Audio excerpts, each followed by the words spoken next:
So you ended up where you are, unhappy right now, but you say you didn't do it. So who you want to blame right now? And what does it ultimately mean? It means that the last 40 years, who was running your life then? You don't need to travel the world and look for somebody above there and worship them. You should, in a way, bring out your own best version or the master. You're doing similar things that at some point maybe a robot could do. The whole life, the whole daily structure starts to follow patterns. There is no freedom anymore. It is a pattern. You are being driven. You are a part of a wheel, part of a system, just a small one. But there's no chance for you to sometimes just get out and do something beyond that. So the longer you feel trapped inside this system and just are functioning, you're just functioning, you're living a functional life. But when you're out there walking in the garden or walking in the forest, there is nothing that the forest and the nature needs from you. You don't need to function when you walk through the forest. The only thing you need to do is realize that's what it is. Welcome to existence. There is nothing to add to this. There is nothing to change about this. It is just about the realization. That is it. And the less of this type of moments you have in your life, and the more you're like functioning, I would say these are the indications you're being driven. Well, without it, we for sure wouldn't be here. Yeah? But my definition, or right now, the understanding of the nature was really on a vast scale. The only reason to change anything about our life would be if that change that we are looking for is resulting in the fact that we're going to feel better. We usually wouldn't go for any type of change knowing it's going to make us feel worse than where we are right now. So the whole idea is changing for the better. So now the question, where you are finding yourself right now, you say you want to change to the better. It expresses to me, you need to become light, you need to become free, and you need to liberate from the things that are holding you down. So first question right now is, what is it that is weighing down on you? And if it is what happened to you in the past, well, you need to solve it. Whether you take responsibility for it or not, the fact is, there is something, it's still weighing down on you, and it needs to be solved. And this is the way why sometimes we say, in order to become light, sometimes we need to look very, very deep, where it looks dark, where the light hasn't been placed upon yet inside of yourself. And going even deeper, there is even something where you yourself maybe don't even want to go there anymore. Because you know it's going to crash the own view that you have upon yourself until now. But this is the only way in order to make everything that is dark and heavy inside of you to start becoming light. You need to shine the light where it hasn't been before. Can you do this without staying humble? You can't. If you think you're the best already, you won't do this. You are still nourishing the illusion. Yeah? And you are pretending and not wanting to actually look into what is it you really went through this lifetime.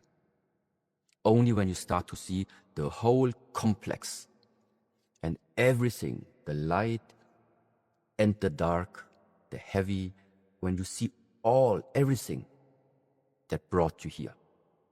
Now, with that roadmap, you see where you come from. You see what is it that has shaped you. You can see how did all of these circumstances, situations, what was the consequence you still carry until the way of how you take decisions nowadays. Why are there certain words, why are there certain topics that when somebody starts to even mention that word, something inside of you starts to pop up? All of this is, there are processes which are still running our life, whether they are unconscious or somewhere happening in the subconscious, but they are there. There are patterns, there are cycles, there are repetitive things that keep popping up in your life. And it's the question if you at some point want to break out of the cycle. And this can only be done in the moment where you start to learn and understand what is it to live a life more aware and more based on being conscious about what you do and removing everything from these unconscious layers. Yes, and it's a journey.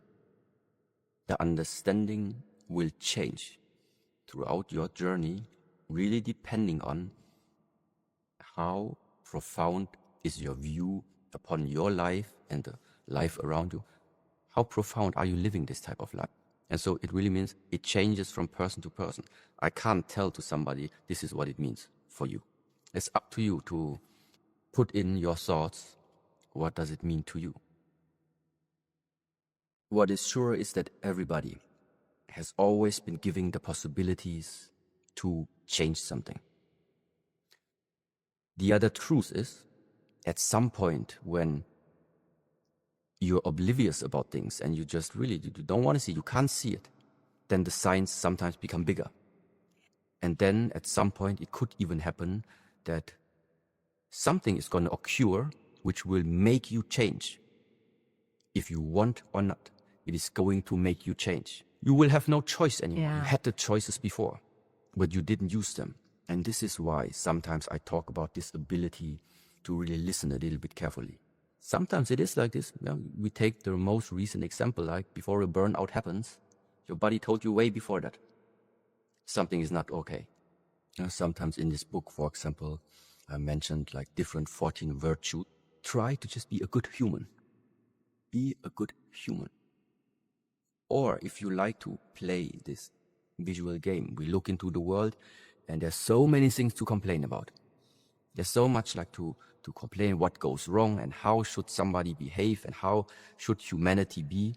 Okay, what would be your ideal representation on a human being on this earth if you had the chance to create that human? And then slowly you really start to do your own research and start to understand which is the most harmonious way to create what you feel like can be created. So, and if this is a type of foundation where you start to feel that in a way we are all connected, when you don't view yourself as an individual who is fighting against the rest of the 8 billion people, in the moment this happens, when the connection is being established, decisions will be different, the way of how you think will be different, and ultimately, hopefully, translating into some positive impact for the next generation, the next one. Feelable, visible change with the proper practices easily in 21 days. But 21 days also meaning 21 days of no excuse, schedule something you stick to. It doesn't mean 21 days and within 21 days like only on the weekend. This is a very simple thing. It can be 15 squats in the morning and 15 or 10 push-ups also. And then you start now every morning 8 o'clock until 8:15. This is what you do. It is a super easy task. No, it sounds like an easy task. But you will realize sometimes you wake up, even if you know it's doable, but still the mind like starts to drift away and finds excuses why it's better to not do it now at 8. You will do it later when you come home. No, you won't. The simple fact of really how disciplined can you be with such a simple thing. 15 squats and 15 push-ups for the next 21 days. At least prove this to yourself that you can do it. It's a very simple one. And then, now we talk about physicality, but which is already a good part. And then, another 21-day cycle of 21 days of consciously spending 10 minutes only trying to improve your breath. 10 minutes. 21 days. And at some point, and this is what happens to many martial art practitioners or people who get along this way, they actually realize, actually all of these things make me feel better. I slowly feel the improvement coming. But not just that the improvements in different areas start to come, you also simply start to understand that it is consistency and that willingness of what you want in your life, you need to maintain it. You can't let it slip. And you can't like live an emotionally based life that even though you place a plan, that you throw that plan away just because you don't feel like it today. Using the physical training in order to use it as a bridge for your own individual and personal development of building yourself up again. This is what the power of all of this is. No matter who, no matter how holy sometimes I look, I have my dark moments of the past, and I made mistakes in the past. You need to clean that. You need to clean your past, because if there's any type of debris, any type of weight still lingering inside of our own life, you cannot move on in a clear and clean way. So ultimately, the way to self-mastery, the self-assessment, the self-observation, with what aim? To clean yourself from the roles that you started creating in this lifetime. To clean yourself from the identity you started investing so much effort and energy in order to maintain it. And all of this taken together, meaning in a way also, in the moment you understand what is your source and what is your essence, the view on this world becomes different. The way of how you live your life, the way how you interact with people in this lifetime starts to tremendously change in the moment where you are starting to understand that we all play a role. And it's time for some people that they don't want to play the role anymore, because the role is always limiting you to something that you in essence are not.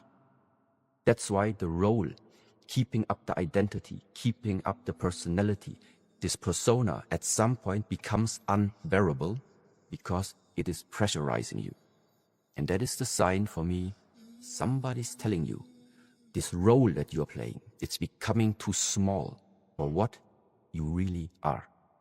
The idea is, when right now the only thing you're doing the whole day long is sleeping, eating, sitting in the office, coming home.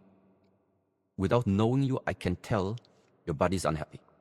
Your body is unhappy, and together with the fact of your body is not being used properly, you don't have a good connection to your body. You don't have a good connection to your body. You don't know what the signals of the body are. You can't communicate with the body. You're missing out on very, very subtle signs. Signs of, does your body feel well? What does your body need? Are you overstressing the body? Do you need more rest? Is it time to regenerate? Is your diet right? Is your diet wrong? All of these things, healthy body carries the possibility for healthy mind. This is why the emphasis of very basic breathing techniques, standing practice, mobility practice, just warming up joint exercises, that is just to get some awareness back into the body. In, out. So at some point, the breath and the body start to move in harmony. So, and this is where in the field of martial arts, we talk about that now when this type of connection starts to happen, energy, breath, and body start to work now together. Whatever your body is doing, it's not doing it superficially. It's doing it also filled up with the proper energy. So now the helpful aspect about the breath is also that we are able to actually connect our mind to the breath. So which ultimately meaning where the breath is, there your mind is. Where you place the mind, where you place the attention, this is where the energy goes. I place my attention somewhere else, my energy goes somewhere else. And this is the reason why when I sit here, when I'm physically here, my energy is also here. Because if not, if you are physically sitting here, but your attention is somewhere else, it's a hollow shell. And it feels differently. And if I walk through the city, I know when I walk. When I talk, I know I talk. When I do a movement, I know I do the movement. When I work, I work. When I sleep, I sleep. When I eat, I eat. You do things in harmony. You do things as a one unit. You don't sit here and think about the holidays. Then you travel to the holidays, but you are thinking about work. This is the type of, you see, it's conflicting because you have too many misaligned areas of your life. So now previously, I tried to explain a little bit this general idea of the approach. Simplify your life. Yeah. So the more separated you see things in your life, the more complicated it is to manage all of it. And it can be expressed and really trained and felt just by like this inhale, exhale. At some point, it even becomes that you really feel that the mind also actually starts to arrive in the present moment. Meaning, why is it so important? Because a lot of stress is also related to the fact of you are sitting here, but the mind is dwelling about something from the past. Or your body is here, but the mind is jumping into the worries of the future. So already a big part of de-stressing yourself is remain more in the present moment. This is already one way to integrate. Second thing is, let's assume you don't do these movements. Nevertheless, it is a practice to always observe yourself and catch yourself directly. When the mind is starting to create his next illusion in order to make you suffer. Whether you walk in London streets and then start to dwell about something, but ask why. Does it change anything for you to now dwell on something that already happened? Do you have an influence on that or not? So the regulation of thoughts is a very important aspect along this line. There are people who have a lot of impact, regardless of what type of thought. It really is a lot, but they in a way still can maintain, but it's the pressure. They're still maintaining and functioning with the pressure on them. This is one type of person. But there are also other people who break with the first challenge, who don't have any type of resilience at all. So first of all, the question is, what type of being are you? When I think about myself, I have very stressful days, and based on my education and on my training, I'm simply able to endure for a long time and remaining inside being pressurized. My problem is that at some point, even me, I need a valve. But I'm able to let things build up. So it has positive things, it also has negative things. But in general, living this life is not easy. So it starts with that fact. It's not that you're getting born and now can expect that everything is going to bow to you and give you a beautiful life. No, in a way, at least this is my observation, at some point, sometimes you also have to express the willingness to sacrifice something about you to get what you want. Now, everybody wants something. But the question is if you are actually also willing to sacrifice what is needed to get what you want. And in the same way, it goes now with the ability of taking the workload, taking the pressure, taking the critics, taking the conflicts. So somewhere along the line, the ability to regulate yourself in a world that tries to bend you. This is what it is. It will never happen that you walk through this lifetime and everybody's going to bow to you. It's not going to happen. No matter how good you think you live your life, what you have brought to the world, there will always be something or someone. There will be a natural force that is always testing you. If you are able to remain straight, to really practice, even if you feel like, okay, this is now really, really unfair. Yeah, internally you feel, I actually don't deserve this conversation right now. Yeah. And you still receive you will still receive it all. But this is exactly it. What would the majority of the people nowadays do? It feels unfair, get angry, and boom, express the same way. You have seen it, everybody has done it. It is never the solution. It never was, it never will be. So what is the way? There were struggles our parents had to deal with. Some struggles they started transcending and overcome them. Other struggles they kept and were not able to overcome them. What our parents couldn't solve is your problem now. What my parents couldn't solve, it's someone from our family who needs to solve it. And when I now know Yeah, my next generation is already walking on this earth. The more I can solve, when I know what are my problems in this world, I don't do it for me. I do it for my next generation, because I know what I will not solve in this lifetime, he will have to do it. Yeah. What's life's purpose? Pass on your best version to the next.